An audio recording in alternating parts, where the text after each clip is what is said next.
Después de haber visto la salvación que Cristo nos ha obtenido en la cruz y el fin, la meta de nuestra vida, que es el cielo, vamos a ver ahora, en esta segunda parte de la catequesis, cuáles son esos medios por los que nos llega a cada uno de nosotros la salvación. Los 7 sacramentos instituidos por Jesucristo. En este cuadro de Van der Weyden del siglo XV, se ve muy bien lo que siempre ha querido la Iglesia, esos 7 instrumentos divinos. De manera particular, se fundamentan, obtienen su fuerza de la cruz de Cristo. Después de que Jesús subió a los cielos y envió el Espíritu Santo, sigue actuando en nosotros por medio de esos 7 sacramentos, que son, como siempre los ha definido la Iglesia, determinados signos sensibles, visibles, hechos mediante palabras y acciones, accesibles a nuestra naturaleza humana, que podemos ver, tocar, oler, y que realizan eficazmente la gracia, que significa cada uno de ellos. Por medio de esos 7 sacramentos nos llega la salvación a nosotros.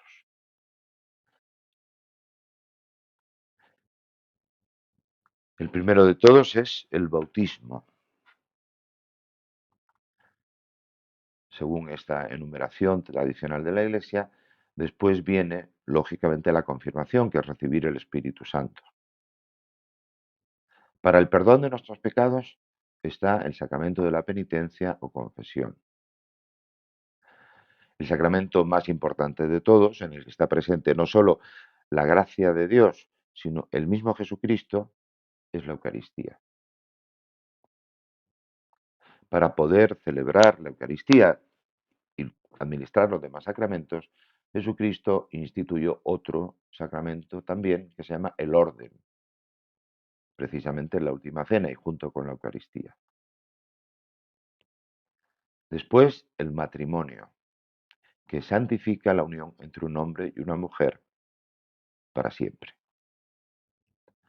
Y la unción de los enfermos, que es el sacramento destinado a el consuelo y la sanación espiritual de los que están enfermos gravemente.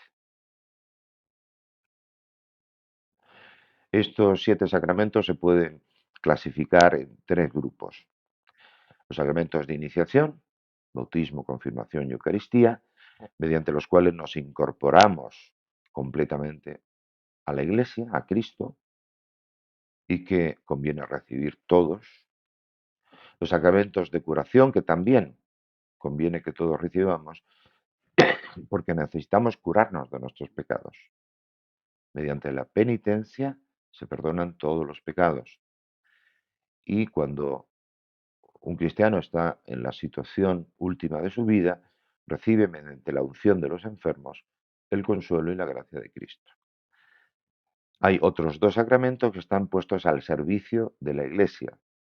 El orden sacerdotal, es decir, ese sacramento por el que un hombre es constituido diácono, presbítero o sacerdote y obispo, y el matrimonio, que antes hemos recordado.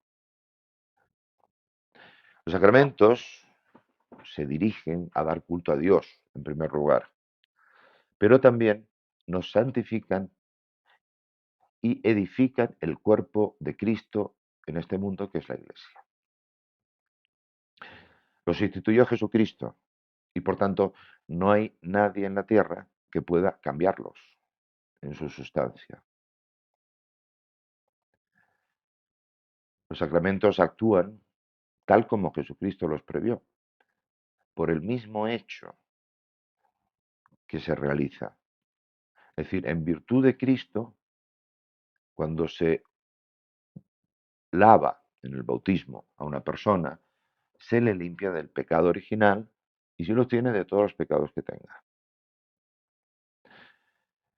no dependen de la santidad de la persona que los administra, sino que es Cristo el que actúa a través de ellos. Pero recibir más o menos gracia de Dios, ser más o menos santificados por un sacramento determinado, depende en cierta medida también de las disposiciones de la persona que los recibe. Como complemento de lo que os he explicado hasta ahora, vamos a escuchar en un pequeño vídeo al obispo Munilla explicando lo mismo. Curiosamente, utiliza el mismo fondo, el mismo cuadro que yo. Si uno va, yo sé que muchos de vosotros estaréis pensando, bueno, pero ¿de qué manera en los evangelios podemos ver dónde, en qué lugar Jesucristo instituyó los sacramentos? Bueno, no, de manera muy diferente y muy diversa, porque si hablamos, por ejemplo, de la Eucaristía, pues la Eucaristía fácilmente uno encuentra que Jesús instituyó la Eucaristía en la última cena, en la víspera de su pasión, ¿eh? Cuando celebró y dijo, y no únicamente lo hizo, sino que pidió que se continuase, haced esto en memoria mía.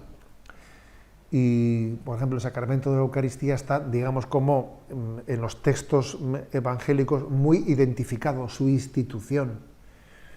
Si dijésemos, ¿y el sacramento de la penitencia, del perdón de los pecados? Hombre, tampoco nos sería muy difícil, porque uno, en el momento en que Jesús dice a los apóstoles, id y perdonad los pecados, recibid el Espíritu Santo, a quienes les perdonéis los pecados, les quedan perdonados, a quienes se los retengáis, se les quedan retenidos. Pero obviamente no existe la misma referencia en los evangelios a todos los sacramentos. Por ejemplo, uno dijese, ¿y en qué lugar de los evangelios Jesús instituye el matrimonio? Pues hombre, podríamos decir que con su presencia en las bodas de Caná de Galilea, en aquella boda, con la presencia de Cristo, estaba instituyendo el sacramento del matrimonio. Y así podríamos hablar también de otros sacramentos. Con lo cual, cuando la Iglesia dice que los sacramentos han sido instituidos por Jesucristo, no estemos pensando en que uno pueda encontrar en los Evangelios pues, un pasaje concreto en el que se hable de la institución de cada sacramento, como el que, por ejemplo, vemos de una manera clarísima con la Eucaristía. No, ha sido más bien la Iglesia, con el don que recibe del Espíritu, la que llega a esa plena convicción de que los sacramentos son de institución divina y tienen en Jesucristo su fuente y su institución. Aun cuando, como he dicho, no sea fácil, por ejemplo, el sacramento de la unción de los enfermos, pues no está recogido propiamente de manera sacramental, pero es obvio que Jesús se acercaba, ¿no? Se acercaba a los enfermos y les consolaba y les ungía. Eso como punto de partida. Son sacramentos de Cristo. Digamos que todas las palabras que hizo Jesús en su vida y todas las acciones que hizo eran salvíficas. Todas las palabras que Jesús pronunciaba eran salvíficas, las acciones que realizaba. ¿Os acordáis, por ejemplo, de ese episodio de la hemorroísa, aquella mujer que sufría flujos de sangre, ¿no?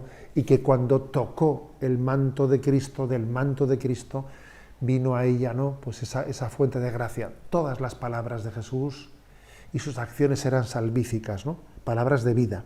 Pues bien, eso que fue la vida de Cristo estaba anticipando la fuerza, la vida de los sacramentos. La vida de Cristo, que siempre es salvífica, se nos transmite a través de los sacramentos. Es especialmente el don del misterio pascual, de la muerte y resurrección de Jesús, ¿no? La vida de Cristo se nos transmite a través de los sacramentos. En ellos Jesús sigue siendo eficaz. Es más, voy a decir una cosa que igual os va a sorprender, pero la digo sin duda alguna, ¿no? Jesucristo es ahora, con sus palabras y sus acciones, mucho más eficaz que lo que fue hace 2000 años cuando estuvo en Tierra Santa, porque al fin y al cabo aquellas acciones que hizo estaban como más localizadas, estaban dirigidas a unos hombres muy concretos, en un espacio muy determinado. Pero es que en este momento ese Cristo glorioso, que sigue actuando y derramando su gracia a través de los sacramentos, es mucho más eficaz. Las palabras de Cristo, igual que aquella hemorroísa sintió como Cristo le liberaba, con la gracia que salía de su manto, son muchísimas personas, millones de personas las que sienten que los sacramentos les sanan, les salvan, son consolación para ellos, ¿no? Los sacramentos de la Iglesia están realizados, los sacramentos de Jesucristo, ¿no? Están realizados a través de la Iglesia, a través de ella. O sea, son sacramentos de Cristo y sacramentos de la Iglesia. Recordáis que en uno de los puntos del catecismo os ponía yo una imagen para visualizar esa continuidad entre Cristo y la Iglesia y los sacramentos. Os la voy a recordar brevemente. La imagen era de un árbol que es imagen de la Iglesia, que es visible, tiene un tronco que es visible, cuyas raíces están hundidas debajo de la tierra, las raíces no son visibles, las raíces son Jesucristo. El tronco es la Iglesia. Y ese árbol tiene unas ramas y tiene unos frutos, siete frutos, ¿no? Cada uno de esos frutos es los sacramentos. Cuando yo recibo un sacramento que me da la Iglesia, estoy recibiendo la vida de Cristo que está oculta, esas raíces que pues están alimentándose de la tierra y que a través de los vasos capilares llegan al fruto del cual yo me alimento, ¿no? Por lo tanto, los sacramentos de Cristo son los sacramentos de la Iglesia, es una imagen para visualizarlo, ¿no? Y al mismo tiempo son sacramentos de la Iglesia y sacramentos para la Iglesia, porque, fijaros, hay una frase de San Agustín que ha sido muy emblemática en la vida de la Iglesia, que es que no solo la Iglesia hace los sacramentos hacen la Iglesia, la Eucaristía hace la Iglesia está construida por la Eucaristía, es ella la que nos da luz. No solo es la Iglesia la que da a luz la Eucaristía, sino la Eucaristía, los sacramentos, los que dan a luz la vida y el ser de la Iglesia.